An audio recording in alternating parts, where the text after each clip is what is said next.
Lecture 4 માં જે વિદ્યુતભારના ક્વોન્ટમીકરણનો મુદ્દો છે એના આધારે સ્વાધ્યાયમાં 1.11 નંબરનો દાખલો તો રકમ કંઈ આવી છે ઊન સાથે ઘસેલા એક પોલિથીન ટુકડા પર 3 × 10⁻⁷ ઋણ વિદ્યુતભાર છે તો એ સ્થાનાંતરિત થયેલા ઇલેક્ટ્રોનની સંખ્યા શોધો તેઓ શાના પરથી શાના પર સ્થાનાંતરિત થાય છે બી ઊનથી પોલિથીન તરફ દળનું સ્થાનાંતર થયેલ છે તો જરા જોઈએ કે વિદ્યુતભાર કેટલો છે કે વિદ્યુતભાર Q બરાબર -3 × 10⁻⁷ કુલમ આટલો વિદ્યુતભાર છે। હવે ઇલેક્ટ્રોનની સંખ્યા શોધવી છે તેના માટે આપણે આવું એક સૂત્ર ક્વોન્ટમીકરણમાં ભણી ગયા Q બરાબર N × E ઇલેક્ટ્રોનનો વિદ્યુતભાર ઋણ હોવાથી અહીંયા માઈનસ ચિહ્ન આવશે જ્યાં E એ ઇલેક્ટ્રોનના વિદ્યુતભારનું માનાંક છે મૂલ્ય છે। આના પરથી N ને સૂત્રનો કર્તા બનાવીએ તો માટે Q ભાગ્યા E N આ માઈનસ ચિહ્ન પણ આપણે આ બાજુ લાવી દઈએ તો આવું થશે માટે અહીંયા ઇલેક્ટ્રોનની સંખ્યા n બરાબર q ભાગ્યા -e થશે અને માટે n q નું મૂલ્ય કેટલું કે -3 × 10⁻⁷ ભાગ્યા ઇલેક્ટ્રોનના વિદ્યુતભારનું મૂલ્ય 1.6 × 10⁻⁹ અહીં માઈનસ માઈનસ ઉડી જશે માટે n 1.6 ભાગ્યા 3 1.6 કરશો સોરી 3 ભાગ્યા 1.6 તો 3 ભાગ્યા 1.6 કરશો એટલે તમારો જવાબ આવશે 1.872 સોરી 1.875 અને ગુણ્યા 10 ની -19 ઉપર જશે +19 19 માંથી 7 જાય 12 આટલા ઇલેક્ટ્રોન સ્થાનાંતરિત થશે। હવે ઋણ વિદ્યુતભાર કોના પર જાય છે એ જરા જોઈએ તો પોલિથીનના ટુકડા પર ઋણ વિદ્યુતભાર જાય છે માટે આપણે એમ કહી શકીએ કે આ ઇલેક્ટ્રોન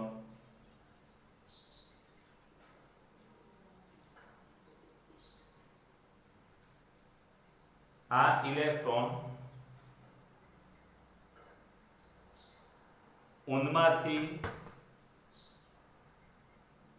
પોલિથીનના ટુકડા પર જશે ઊન પરથી પોલિથીન પર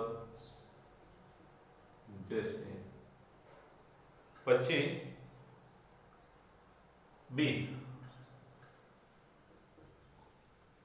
એમાં બી એવું કહે છે કે શું પોલિથીનના ટુકડા તરફ કોઈ દળનું સ્થાનાંતર થયેલ છે તો દળ સ્થાનાંતર થયું હશે તો અહીંયા ઇલેક્ટ્રોન્સ છે એ ઊન પરથી પોલિથીન પર જાય છે તો ઇલેક્ટ્રોન પોતાનું દળ લઈ જવાના છે અને માટે આપણે એમ કહી શકીએ કે હા પોલિથીન પર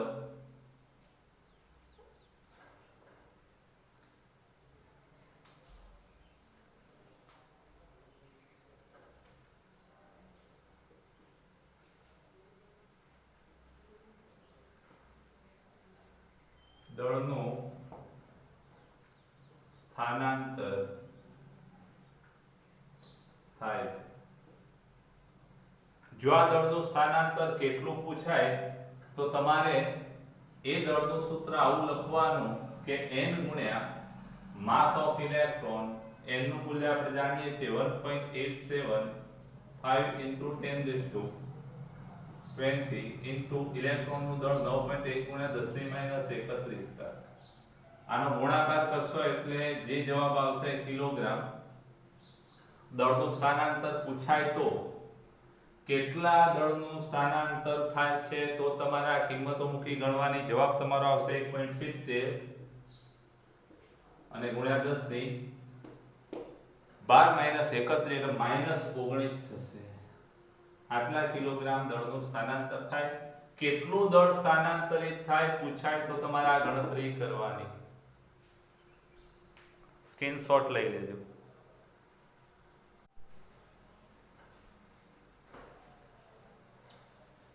લેક્ચર 5 ના આધારે એક દાખલો કુલમના નિયમનો 1.12 સ્વાધ્યાયનો. કોપરના અલગ કરેલા બે ગોળાઓ A અને B ના કેન્દ્રો વચ્ચેનું અંતર 50 સેન્ટીમીટર છે. જો દરેક પરનો વિદ્યુતભાર 6.5 × 10⁻⁷ કુલમ હોય તો તેમની વચ્ચે પરસ્પર લાગતું અપાકર્ષણ બળ કેટલું હશે? A અને B વચ્ચેના અંતરની સરખામણીએ તેમની ત્રિજ્યાઓ ગણી શકાય તેટલી છે. અને B, જો આ દરેક ગોળા પર વિદ્યુતભાર બમણો કરવામાં આવે અને તેમની વચ્ચેનું અંતર અડધું કરવામાં આવે તો કેટલું અપાકર્ષણ બળ લાગશે? તો પહેલી વાત એ કે તાંબાના બે ગોળા છે, બે સમાન ગોળાઓ છે અને બંને પર વિદ્યુતભાર 6.5 × 10⁻⁷ કુલમ છે અને તેમની વચ્ચેનું અંતર 50 સેન્ટીમીટર. 50 સેન્ટીમીટર એટલે કે 0.5 મીટર. 100 વડે ભાગો એટલે મીટર. તેમની વચ્ચે કેટલું વિદ્યુતીય અપાકર્ષણ બળ લાગશે? તો અપાકર્ષણ બળ માટે કુલમના નિયમનું સૂત્ર આપણે આવું ભણી ગયા કે બળ F આ સૂત્ર આપણે ભણી ગયેલા છે. બળ F K Q1 Q2 ભાગ્યા r². અહીંયા Q1 ની જગ્યાએ શું આવશે? Q. Q2 ની જગ્યાએ Q ભાગ્યા r². એટલે કે બળ F K Q² ભાગ્યા r² માટે બળ F K કેટલા? 9 × 10⁹ Q 6.5 × 10⁻⁷ અને એનો વર્ગ ભાગ્યા અંતર અડધો મીટર 0.5 નો વર્ગ. આ બધી કિંમતો મૂકી એમ તમે ગણતરી કરશો તો 6.5 નો વર્ગ કરવાનો ભાગ્યા ગુણ્યા 9 અને ભાગ્યા 0.5 એટલે તમારો જવાબ આવશે 1.521 અને ગુણ્યા 10 ની ઘાત તમારે આવશે -2 મીટર. આટલું બળ લાગશે. હવે B માં શું કહે છે? તો કે B માં હવે એવું કહે છે કે જો આ દરેક ગોળા પરનો વિદ્યુતભાર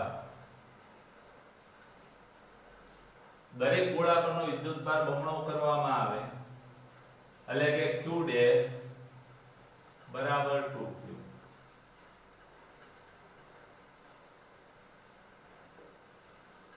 અને તેમની વચ્ચેનું અંતર અડધું કરવામાં આવે એટલે અંતર r ડેશ બરાબર કેટલા?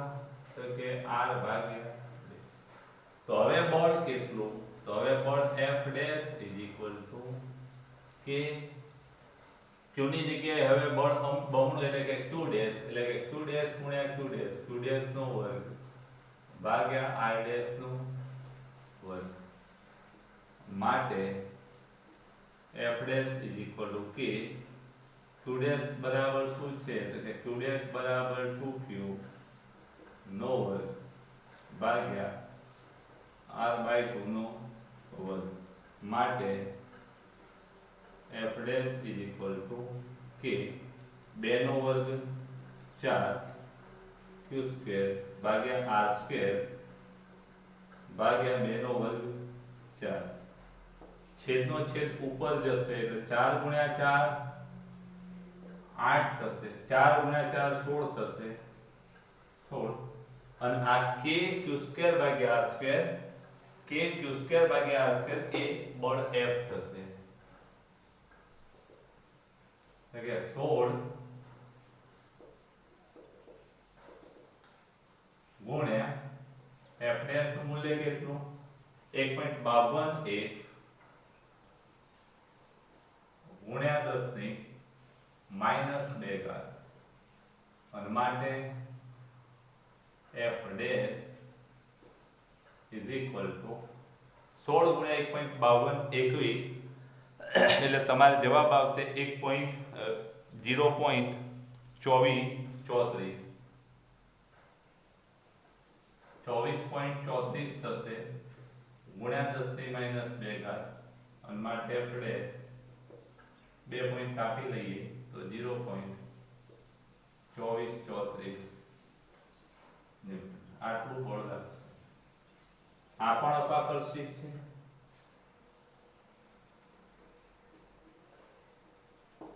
આ પણ અપાકર્ષિત.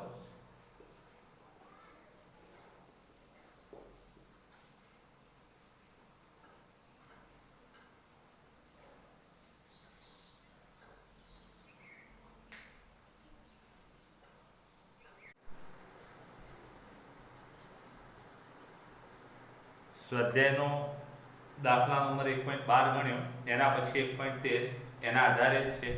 સ્વાધ્યાય 1.12 માંના બંને ગોળાઓ એક સમાન માપના છે. ત્રીજો તેમના જેવો જ પણ વિદ્યુતભાર રહિત ગોળો પ્રથમ ગોળા એ સાથે સંપર્કમાં લાવી ત્યારબાદ બીજા ગોળા સાથે સંપર્કમાં લાવી તે બંનેથી દૂર કરવામાં આવે છે. હવે એ અને બી વચ્ચેનું નવું અપાકર્ષણ બળ કેટલું હશે? તો બે ગોળાઓ આપણે આગળ ભણી ગયા કે એ ગોળા પરનો વિદ્યુતભાર QA અને બી ગોળા પરનો વિદ્યુતભાર, આ બંને વિદ્યુતભારના મૂલ્યો સમાન હતા. Q કેટલા હતા? 6.5 ગુણ્યા 10⁻⁷ કુલમ.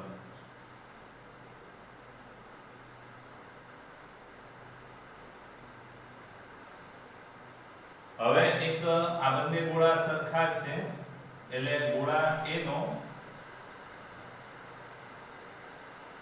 વિદ્યુતભાર રહિત ગોળા C સાથે સંપર્ક કરવામાં આવે.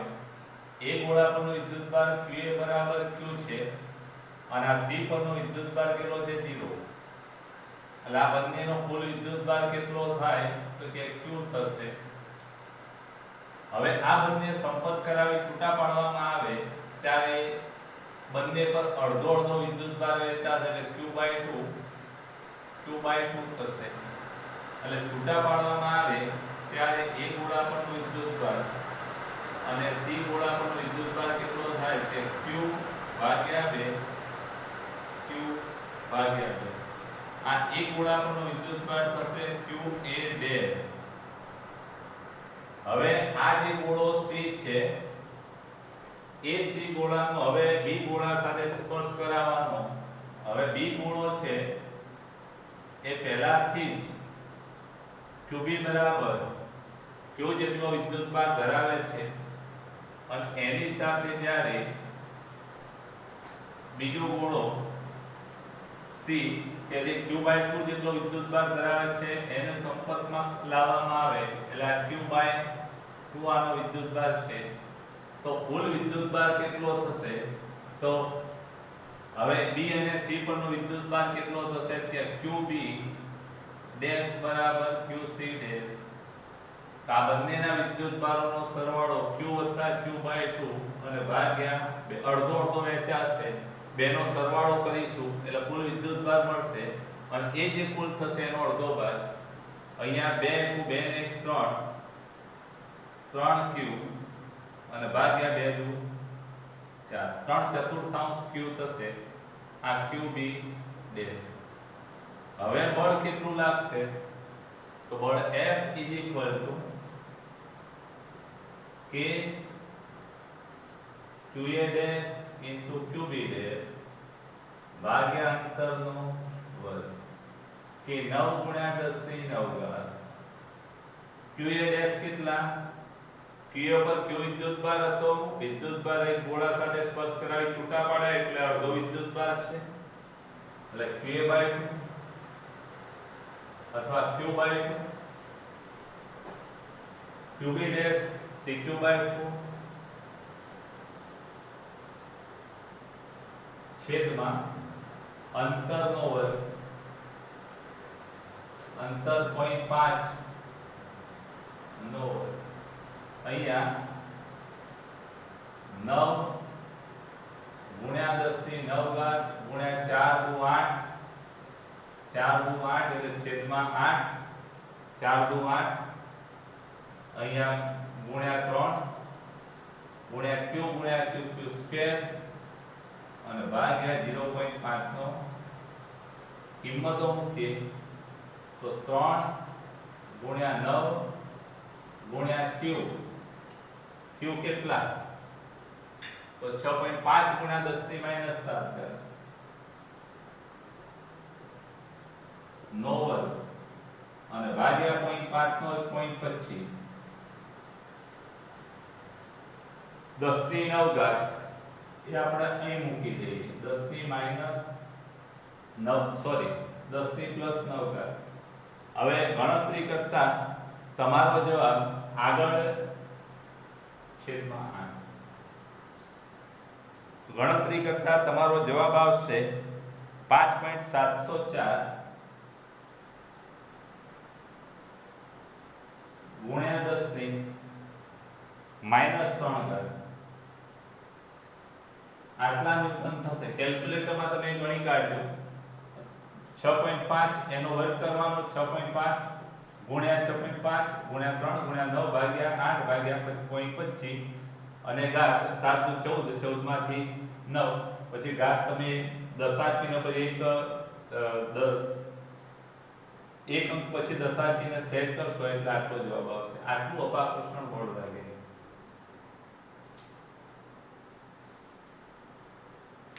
સ્ક્રીનશોટ લઈ લેજો.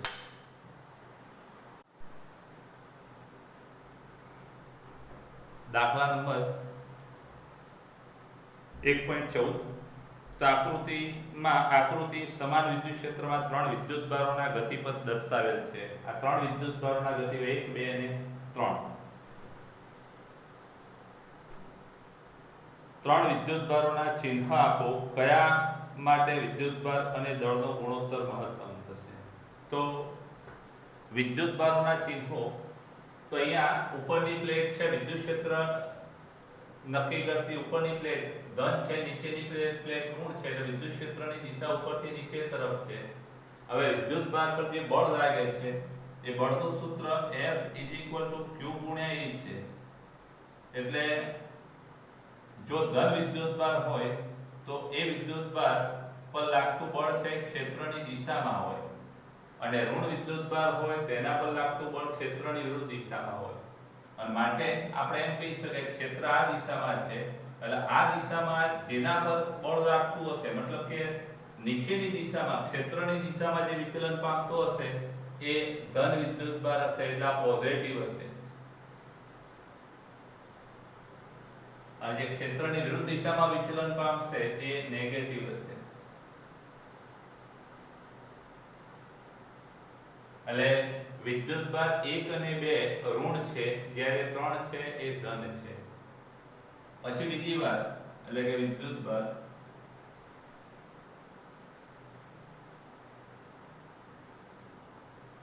ઋણ અને વિદ્યુતભાર 3 ધન છે. હવે બીજી વાત કે આમાં કયા વિદ્યુતભાર માટે Q/M ગુણોત્તર મહત્તમ હશે? વિદ્યુતભાર અને દળનો ગુણોત્તર મહત્તમ હશે. તો જરા જોઈએ કે અહીંયા આ દિશામાં જે બળ લાગે છે આના પર આ દિશામાં બળ લાગે છે, આના પર આ દિશામાં બળ લાગે છે અને બળનું સૂત્ર આવું છે બળ F q * E. સમીકરણ નંબર આપણું આ એક. આના પરથી આપણે એમ કહી શકીએ પ્રવેગ બરાબર શું થાય તો કે બળ ભાગ્યા દળ બળ QE અને ભાગ્યા દળ. બળ F = ma બળ F = m * a એના પરથી પ્રવેગ બરાબર બળ ભાગ્યા દળ આટલો પ્રવેગ થશે. હવે આ પ્રવેગની અસર હેઠળ y1 y2 y3 આવા સ્થાનાંતર કરે છે એટલે y બરાબર અચળ પ્રવેગી ગતિનું સમીકરણ આપણું આવું છે VOT + 1/2 at² અને માટે y VO કેવા 0 કારણ કે શરૂઆતમાં સ્થાનાંતર 0 પછી સ્થાનાંતર બળની દિશામાં થાય 1/2 a એટલે q * E ભાગ્યા m ગુણ્યા t² અને માટે y q E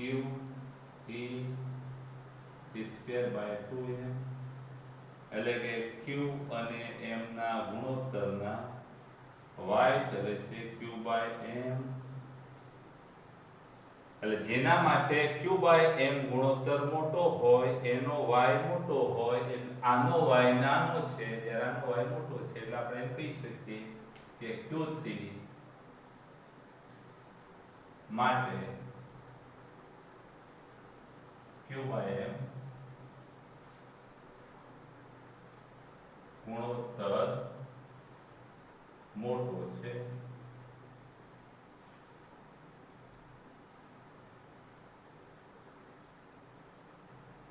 સ્ક્રીનશોટ લઈ અને ઉતારી દેજો.